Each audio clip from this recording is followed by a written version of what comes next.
اللهم صل وسلم وبارك على سيدنا محمد وعلى آله وصحبه وسلم.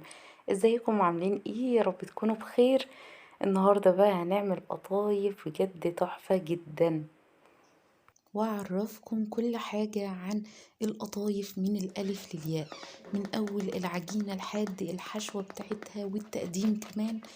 هعرفكم ازاي العجينة بتاعت القطايف تطلع مظبوطة معاكم، ما تكونش ولا تقيلة قوي ولا خفيفة قوي، وتطلع معاكم مقرمشة ازاي. يعني احلى بكتير بكتير من اللي انت بتشتريها من بره، واطعم، وبجد مفيش بعد كده، يعني حاجة كده تحفة جدا. اتمنى ان انتوا تجربوه الوصفة دي، بس تتابعوا الفيديو معايا. اول حاجة كده الشربات بتاع القطايف،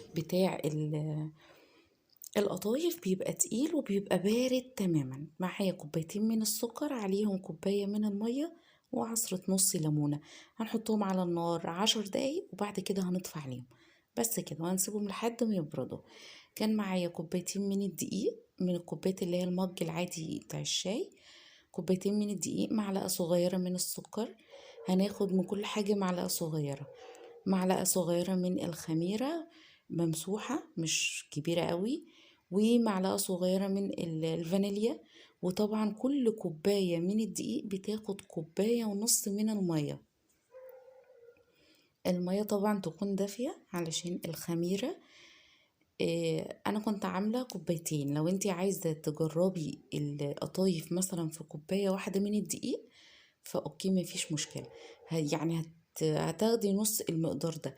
يعني هتاخدي كوباية من الدقيق، عليهم كوباية ونص من المية، وكمان ربع معلقة، نص معلقة من الفانيليا، نص معلقة من البيكنج باودر، ونص معلقة من السكر بس.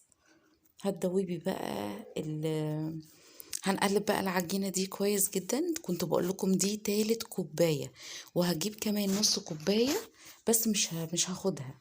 يعني انا كنت جايباها عشان بس ايه، اشوف العجينة بتاعتي كده بقت السمك بتاعها كويس ولا لا.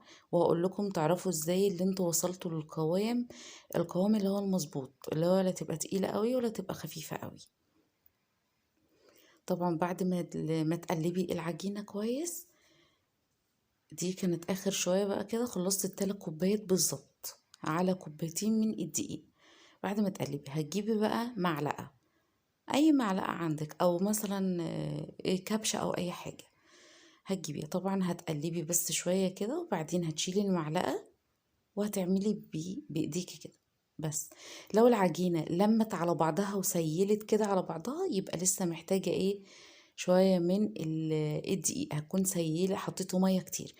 لو عملتي نفس الموضوع ده كده بتاع المعلقة، وتلاقيتيها العجينة ما لمتش على بعضها، والفرق لسه زي ما هو اللي انت عملتيه، الخط اللي انت عملتيه العجينة ما جاتش عليه، يبقى خلاص كده القوام بتاع العجينة بتاعتك مظبوط. بس هنجيب بقى مصفى، لازم تصفي العجينة عشان بيبقى فيها زي الحبيبات صغيرة كده. يعني المضرب بتاعنا مش هيدوب الدقيق كله، مش هيخليه كله ناعم، هيكون فيه زي الحبيبات صغيرة كده جدا. لازم نصفيه علشان تبقى القطايف بتاعتنا ناعمة، ما يكونش فيها اي حاجة خالص.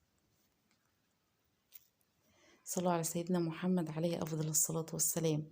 اللهم صل وسلم وبارك على سيدنا محمد. طبعا بعد ما صفيناها هنغطي بقى، شايفين لو انتوا واخدين بالكم في حبيبات صغيرة جدا، هنغطيها بقى. احنا مش عايزين القطايف بتاعتنا تخمر، اللي هي ترتفع معانا والكلام ده، لأ. هو بالظبط ربع ساعة وهبدأ اللي انا اشتغل فيها. يعني انت سيبيها ربع ساعة بس، وبعدين ابدأي اللي انت تشتغلي فيها.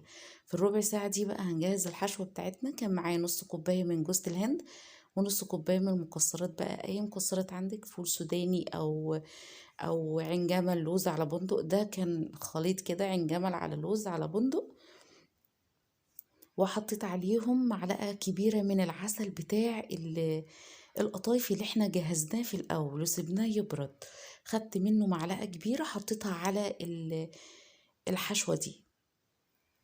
بس هنركنهم بقى كده على جنب، وبعدين هنجيب بقى العجينة بتاعتنا. طبعا جبت الشفشق ده علشان ده اسهل حاجة ممكن تعملي بيها القطايف. انا يعني ما اظنش اللي هيكون في اسهل من كده. طبعا الشفشق ده متوفر في كل البيوت. بصي هنجيب العجينة، هنفضي العجينة في قلب الشفشق ده. ده هيسهل لي اللي انا اعرف اتحكم في حجم القطايف، كبير او صغير او ايه، بدل ما تحطي بالكبشة وبدل ما تحطي مثلا بمعلقة او بأي حاجة. هوريكي دلوقتي. طبعا جبنا بقى الطاسة اللي احنا هنعمل فيها. طبعا مش هتدهنيها زيت ولا اي حاجة خالص، زي ما هي كده. هتخليها بس تسخن على درجة حرارة تكون عالية، وبعد كده هتوطي بقى، توطي النار جدا. تبقى نار يعني مش عالية قوي ولا هادية قوي قوي قوي خالص، لا وسط. وبعدين هتبدأ اللي انتي تصبي القطايف بتاعتك. طبعا اول ما بتبدأ اللي انتي تحركيها بالمعلقة كده والقطايف تتحرك معاكي بكل سهولة، يبقى هي كده خلاص استوت بقت تمام. بتعمل فقاعات صغيرة كده، وبتبدأ العجينة بتاعتها تتشرب كده من على الوش. لون العجينة الأبيض ده بيتشرب من على الوش كده، وبتحس ان هي خلاص استوت.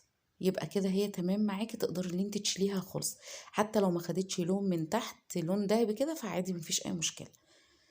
طبعا ما تغلطوش نفس الغلطة بتاعتي، اللي انا حطيت اتنين في الصينية فجت واحدة مش مظبوطة. هي الصينية بس بتاخد واحدة عشان تبقى طالعة مدورة معاكي زي اللي انت بتشتريها من بره بالظبط. هنحطها في النص كده. طبعا انا عملت جزء من القطايف آه، حجمه كبير شوية وجزء صغير. هقول لكم ليه في الاخر. شايفين القطايف؟ لو انتوا واخدين بالكم بس الاضاءة كانت عالية شوية فمش باين قوي. طبعا شايفين بتنيها كده مش بتتقطع معايا ولا اي حاجة خالص. وكان السمك بتاعها اللي هو الايه الوسط، ولا هي سميكة قوي ولا هي رقيقة قوي. وطبعا انتوا لاحظتوا برضو موضوع الشفشق ده بتنزلي العجينة بكل سهولة.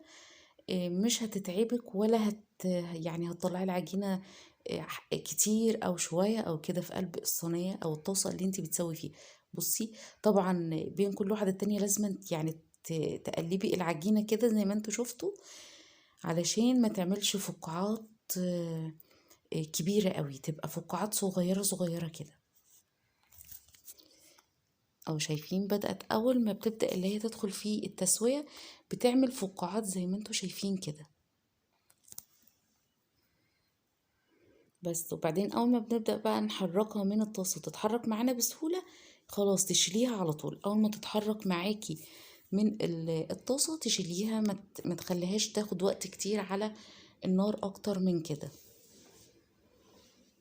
مش مكلفة قوي.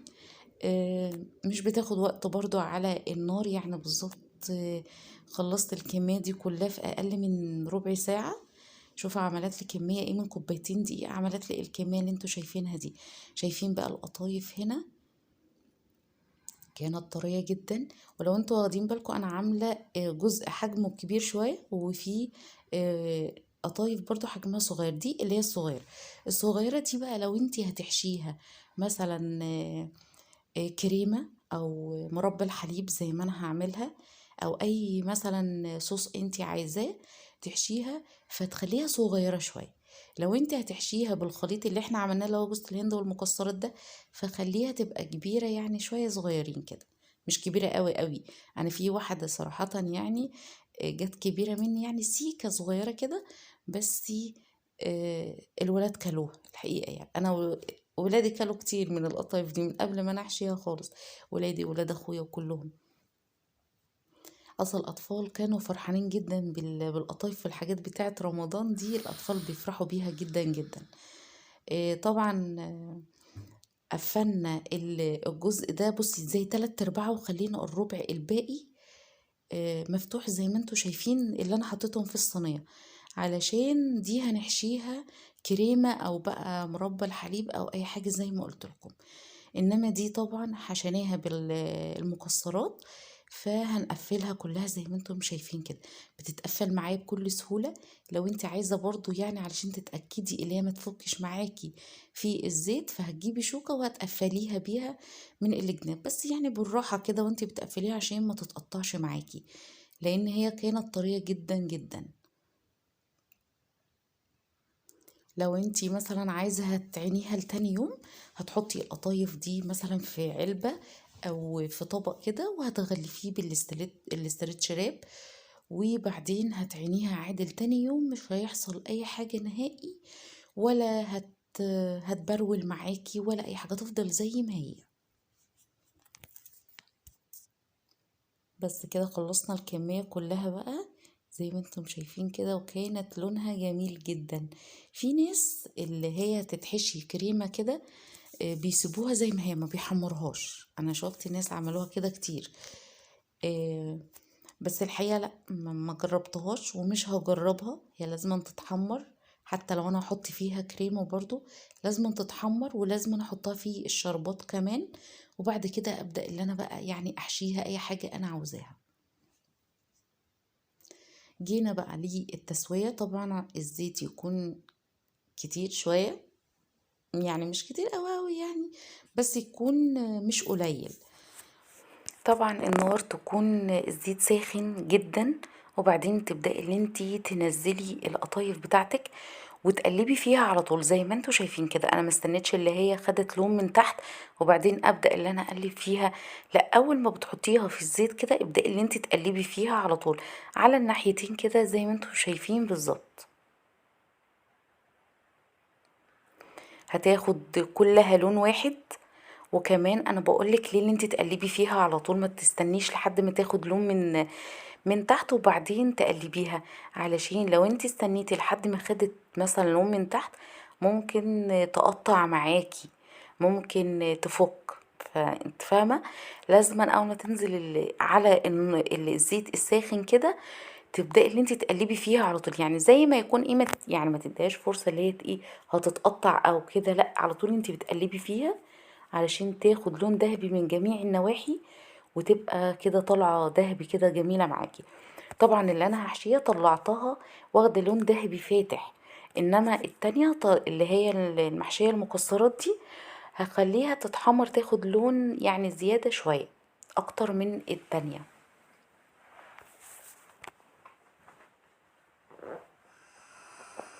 بس هنقلبها بقى كويس كده على طول، تبدأ اللي انت تقلبي فيها. انا طبعا قلت لكم المقادير، وهسيب لكم المقادير برضو بتاعه القطايف في صندوق الوصف بالجرام وبالكوبايه كمان، علشان اللي حابب يجربها بالجرامات واللي حابب يجربها بالكوبايه. بس تمشوا على نفس الخطوات دي وهتطلع معاكم تحفه جدا. الامانه يعني كل اللي داق منها بجد قال تحفه، احلى من اللي بره بكتير. بس كده طبعا انا مش بحطها في الشربات على طول. الشربات بتاع القطايف بيكون تقيل وبارد تماما، ما يكونش ساخن. والقطايف بطلعها كده زي ما انتوا شايفين، بعد ما بخلص الكمية بتاعتي ببدأ اللي انا انزلها في الشربات. بيكون القطايف مش سخنة قوي، بتكون لسه دافية حاجات بسيطة، وبعدين ببدأ اللي انا انزلها في الشربات علشان تبقى محتفظة بالقرمشة بتاعتها اللي هي من بره، ما تطراش معايا. هتبقى طرية من جوه وهتبقى مقرمشة كده من بره، تبقى طعمها جميل جدا. طبعا هنحط اللي هي حشيناها بالمكسرات، وبعدين حطيت برضو اللي احنا هنحشيها بمربى الحليب. طبعا اللي انت الحشوة دي بقى حرية شخصية، عايزة تحشيها بالكريمة فاوكي مفيش مشكلة، عايزة تحشيها بمربى الحليب كانت تحفة جدا. انا حبيتها جدا بمربى الحليب الحقيقة يعني. شكلا وطعم بجد تحفة. بس هنجيب بقى مربى الحليب طبعا. انا عرفتكم قبل كده اللي احنا يعني عشان تاخدي نفس الشكل ده مش بتخففيها ولا بزيت ولا بمية ولا بأي حاجة خالص. انتي بس هتاخدي من العلبة كده وهتقلبيها بس تقلبتين تلاتة، هتفك معاكي وهتبقى بنفس القوام ده. تعالي بقى اقولك او اوريكي يعني. سامعين بقى صوت القرمشة بتاعتها من بره؟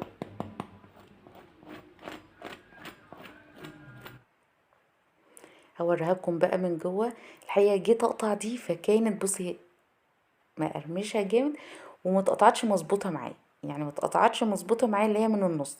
فقلت لا، انا لازم اقطع كمان واحده. ما ينفعش الكلام ده، لازم اقطع كمان واحدة وتتقطع معايا مظبوط. هوريكم التانية دلوقتي.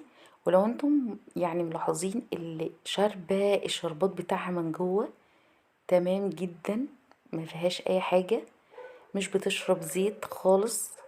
بجد كانت تحفة تحفة بجد، طعم وريحة مفيش بعد كده. اتمنى ان انتوا تجربوا الوصفة دي، هتعجبكم باذن الله.